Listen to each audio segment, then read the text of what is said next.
Parfois, dans notre vie quotidienne, lorsque nous rencontrons un problème, nous voyons, à nos yeux, la fin du monde.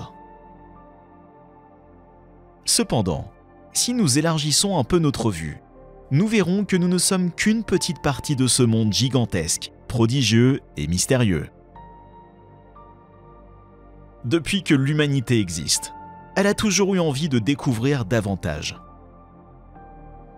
Ils construisaient des bateaux pour traverser les mers, voyageaient pour découvrir d'autres terres et fixaient les étoiles, émerveillés par le mystère du ciel. Après avoir conquis la Terre, l'homme s'est tourné vers la découverte des cieux, espérant découvrir que nous ne sommes pas seuls dans ce monde solitaire. De la contemplation des étoiles à la marche sur la Lune, l'humanité a fait un pas de géant. Néanmoins, il reste encore beaucoup à découvrir.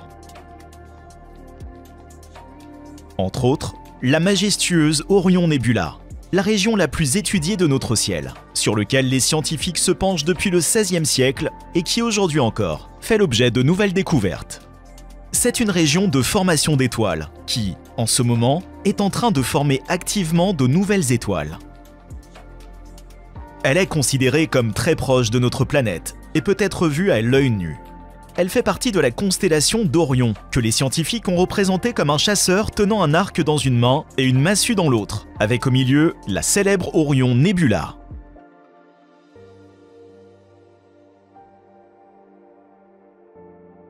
À l'œil nu, elle paraît comme un point brumeux, et depuis des siècles, nous nous efforçons de découvrir ce qu'elle renferme.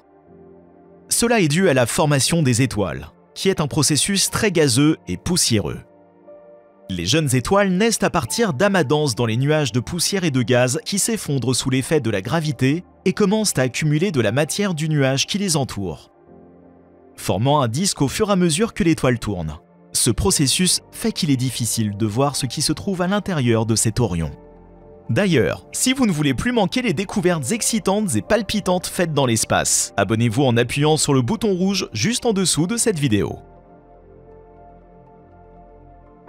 Les projets antérieurs tels que Hubble et Spitzer, deux télescopes qui ont tenté de s'attaquer à ce problème, ont toujours eu du mal à traverser la poussière dense à la recherche de proto-étoiles en évolution. Nous avons maintenant une nouvelle vue sur le centre de l'Orion Nebula, grâce au télescope spatial le plus puissant jamais construit, le télescope spatial James Webb, également connu sous le nom de JWST. Un projet sur lequel on travaille depuis 2017, et pour la première fois, nous pouvons voir l'effort de ce dur labeur. Ce regroupement de nuages de poussière apparaît plus clair que jamais. L'image, prise dimanche 11 septembre avec l'instrument NIRCam du télescope spatial James Webb, révèle des détails sans précédent de la nébuleuse d'Orion. Les nouvelles images obtenues par la NIRCam du télescope spatial James Webb sont, selon les astronomes, les plus détaillées et les plus nettes que nous ayons vues jusqu'à présent. Pourtant, cette nébuleuse est excessivement brillante pour les détecteurs exceptionnellement sensibles de Webb, affirme Olivier Bernet, un chercheur du Centre national de la recherche scientifique français qui a co-dirigé les observations, ce qui rend difficile sa capture par le télescope. Mais Webb est étonnant. Webb peut voir des galaxies peu lumineuses et très éloignées, ainsi que certaines lumières les plus brillantes du ciel infrarouge, comme Jupiter et Orion.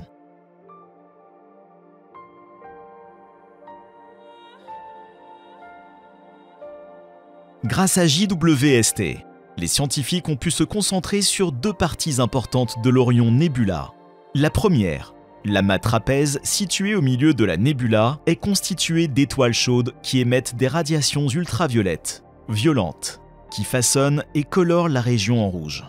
L'espace voisin de ces étoiles à haute énergie est érodé par le rayonnement, laissant des cavités dans les images capturées.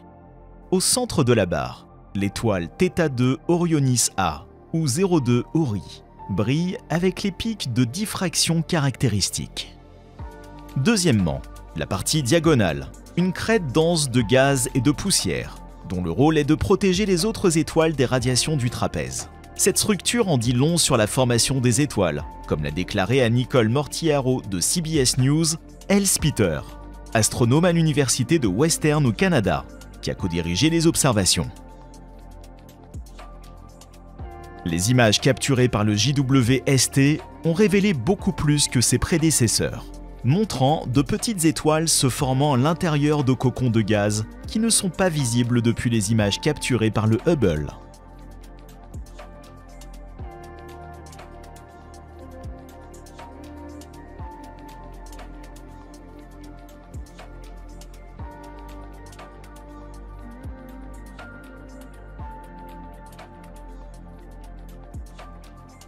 En outre, le graphique montre de jeunes étoiles à différents stades de développement.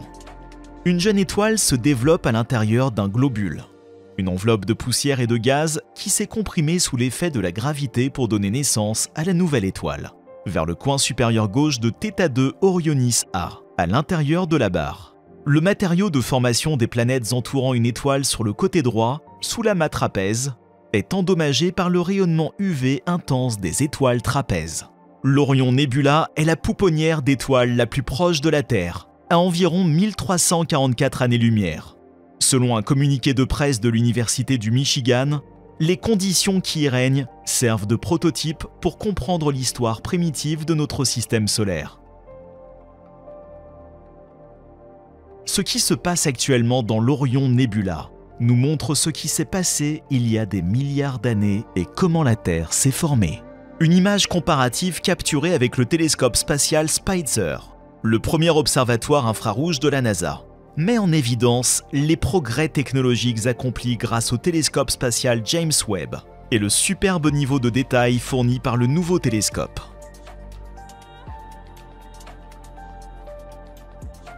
Toutes ces découvertes ne sont qu'un début. Elles ont ouvert la porte à de nombreuses opportunités. Une équipe internationale travaillera sur ce projet avec plus de 18 pays impliqués. Voir ces premières images de l'Orion Nebula n'est qu'un début, déclare dans le communiqué Emilia Barr de l'Institut d'astrophysique spatiale, qui a co-dirigé les observations. Nous nous attendons à de nouvelles découvertes sur ces premières phases de formation des systèmes stellaires,